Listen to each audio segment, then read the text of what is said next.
Hello, मैं नीरज गोयल। हमने पिछली कक्षा में देखा कि हमने अब तक अवर्गीकृत आंकड़ों के लिए तीनों विधि से माध्य निकालने के बारे में डिस्कस किया है।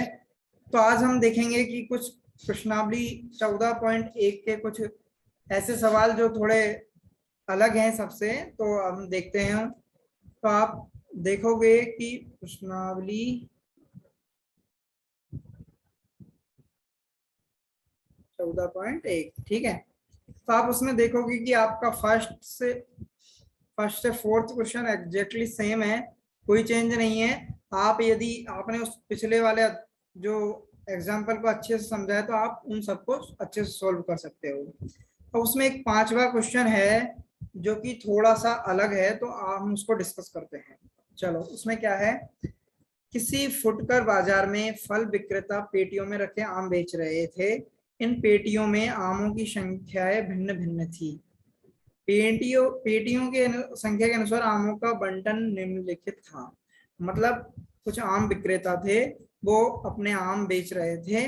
तो आमों की जो पेटियां है उनमें कुछ आम इस तरह से रखे हुए थे, जैसे कि 50 से 52 आम हो ऐसी पेटियां 15 थी। 53 से 55 आम हो जिनमें वैसी पेटियां 110 थी। इस तरह से आंकड़े थे। तो आप देख सकते हो कि ये वर्गीकृत आंकड़े हैं, ठीक है। लेकिन एक चीज आपने यहाँ गौर करने वाली है कि आपने जितने भी क्वेश्चन, हमने पिछला एग्जाम्पल भी देखा था, तो उसमें था कुछ ऐसा कि 40 से 55, देन 55 से 70। और आप जो भी एग्जाम्पल देखोगे आपके बुक में 1 से 4 वाले क्वेश्चंस में, तो सब में क्या होगा कि जो किसी एक वर्ग की ऊपरी सीमा है और अगले वर्ग की निम्न सीमा है वो दोनों बराबर होती है। मतलब जो वर्गीकरण है वो कंटिन्यूअस होता है, लगातार होता है। लेकिन इस क्वेश्चन में कुछ अलग है। इसमें क्या अलग है कि इसमें 50 से 52 शुरू हुआ, फिर 52 के बाद ये डायरेक्ट 53 आ गया। मतलब 52 से शुरू नहीं हो रही है अगले वर्ग की निम्न सीमा।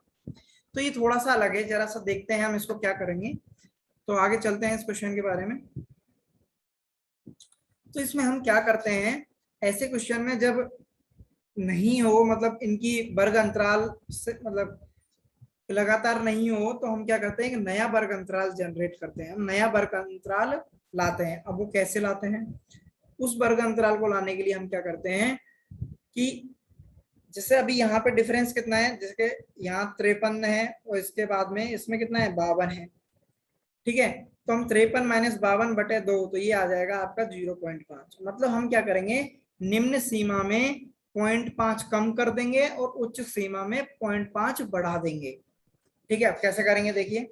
जैसे 50 है, यहाँ इसकी निम्न सीमा क्या है 50, तो 50 में से 0.5 कम करेंगे तो कितना बचेगा, 49.5। ठीक है। अब इसमें से और ऊपरी सीमा में 0.5 बढ़ा देंगे। ऊपरी सीमा, अच्छा मैं यहाँ लिखता हूं, नई जो निम्न सीमा होगी, सीमा वो होगी आपकी पुरानी निम्न सीमा, निम्न सीमा -0.5। और जो नई ऊपरी सीमा होगी वो होगी आपकी पुरानी ऊपरी सीमा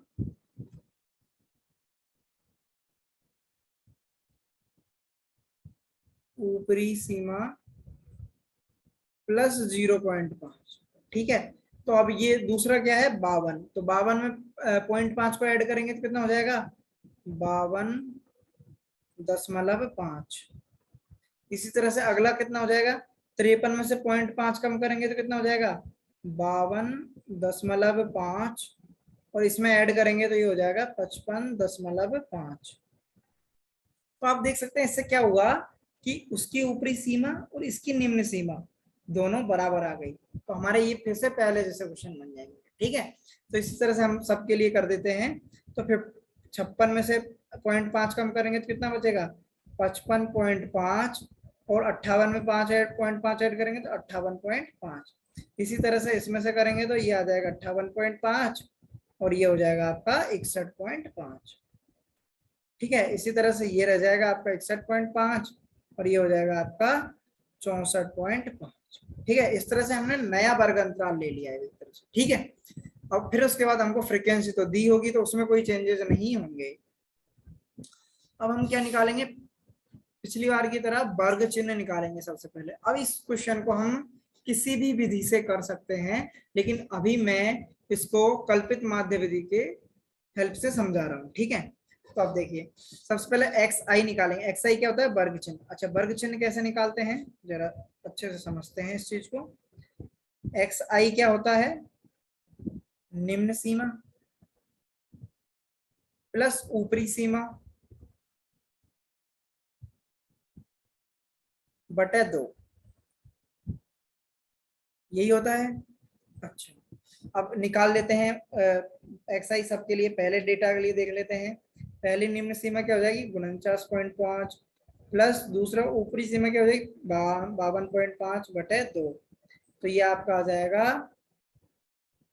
50 प्लस 52 102 बटे 2, जो कि निकल के आएगा 51। ठीक है, तो हम यहाँ लिख सकते हैं 51। ठीक है, इसी तरह से हम दूसरे के लिए निकाल लेते हैं।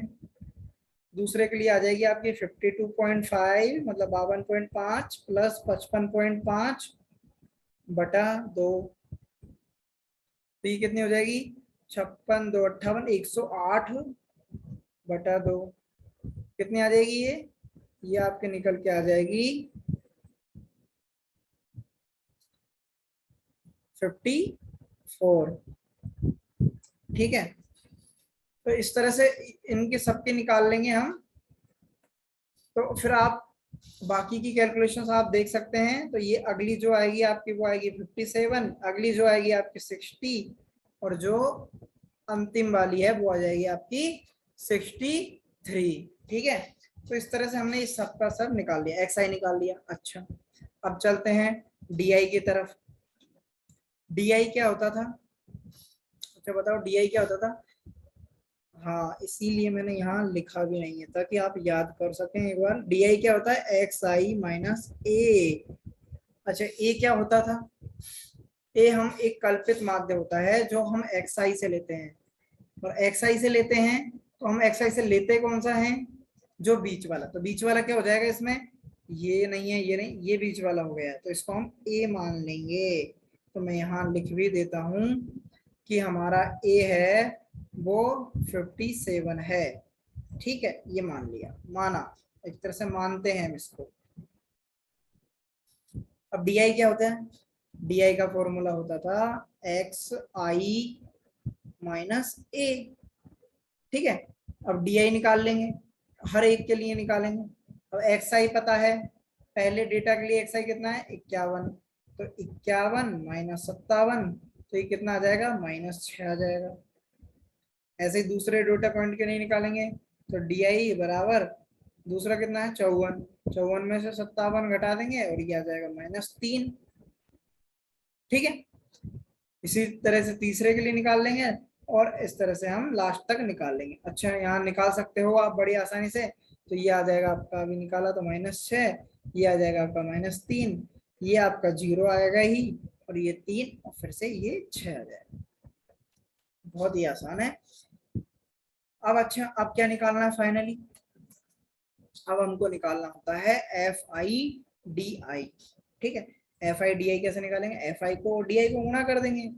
अब एफ आई कितना है 15, यहाँ कितना है डी आई -6, तो कितना आ जाएगा -90 आ जाएगा। अच्छा, अब दूसरे पे चलते हैं। दूसरी फ्रीक्वेंसी कितनी है 110 और ये कितना -3, तो ये कितना आ जाएगा -330 आ जाएगा। बहुत ही आसान सी कैलकुलेशन है। अच्छा, इसको ये 0 है तो इसको किसी से भी गुणा करो तो ये कितना रह जाता है, 0 ही होता है ये तो। अच्छा, इसको ये 3 है और 115 है तो ये कितना आ जाएगा, ये आ जाएगा आपका 345। आप गुणा करके देख सकते हैं, 115 गुणा 3 ये होता है आपका 345। ठीक है, अच्छा अगला क्या है, अगला है आपका 25 × 6, तो वो हो जाएगा आपका 150 150। मैं इसको ठीक से लिख देता हूँ,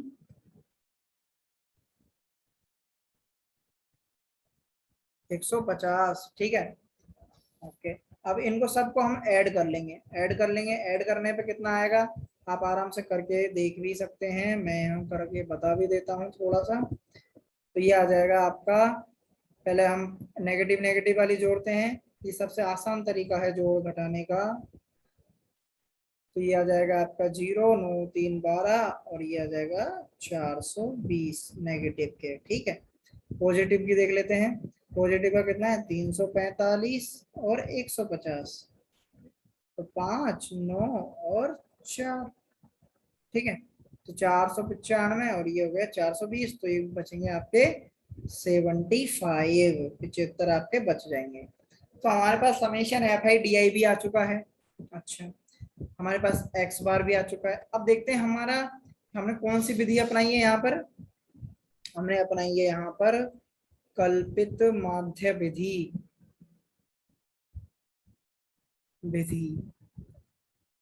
अच्छा कल्पित माध्य विधि अपनाई है हमने, ये भी ठीक है।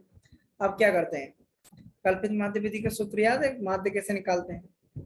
चलो, क्या होता है A प्लस समेशन FI/DI बटा सिग्मा FI, ठीक है। अच्छा, एक्स बार बराबर ए तो हमको पता है, हमने माना था, कितना माना था, ए हमने माना था 57, तो हमारे पास ए तो आ गया है 57, इसको मैं ठीक से लिख ही देता हूँ। अच्छा, अब क्या था सिग्मा FI/DI का समीशन अभी निकाला था, सिग्मा कितना आया 75 आता है, तो हम लिख देंगे यहाँ 75, और सिग्मा FI हम कर सकते हैं और वो आता है आपका 400, तो ठीक है मैं यहाँ डायरेक्ट लिख देता हूँ अभी के लिए 400 आता है, ठीक है। अब इसको हम सोल्व कर लेंगे, एक्स बार बराबर 57 प्लस 75 में 400 का भाग आप देख सकते हैं, इसकी वैल्यू आएगी 0.1875, ठीक है। तो ये हो जाएगा आपका, इन दोनों को ऐड करोगे आप तो 57.1875, तो ये क्या आ गया हमारा माध्य आ गया। बहुत ही आसान सा क्वेश्चन था, बस इसमें कुछ नया नहीं था। नया ये था कि इसका जो वर्ग था वो लगातार कंटिन्यूअस नहीं था, तो हमने उसके लिए 0.5 निम्न सीमा में घटाया और 0.5 ऊपरी सीमा में बढ़ाया, तो उससे वो वर्ग डेटा है वो क्या हो गया कंटिन्यूअस हो गया, लगातार हो गया। फिर उसके बाद हमारा प्रॉब्लम जैसे हमने पिछले एग्जांपल देखे थे वैसा ही बन चुका है। तो ये बहुत ही आसानी से आप किसी भी मेथड से निकाल सकते हो, या तो आप प्रत्यक्ष मेथड से जाओगे या कल्पित माध्य से या पग विचलन से, किसी से भी जाओ कोई दिक्कत नहीं है, सबसे आंसर सेम ही आता है, ठीक है। तो ये था 5th नंबर का क्वेश्चन, आप अच्छे से इसको समझ सकते हैं। इसके बाद जो आपके क्वेश्चंस है वो बहुत ही आसान है, एकदम वैसे ही जैसे कि हमने पिछले एग्जांपल्स देखे हैं, इस एग्जांपल को देखा है वैसे ही क्वेश्चन है, तो आप उनको आसानी से सोल्व कर सकते हैं। ओके,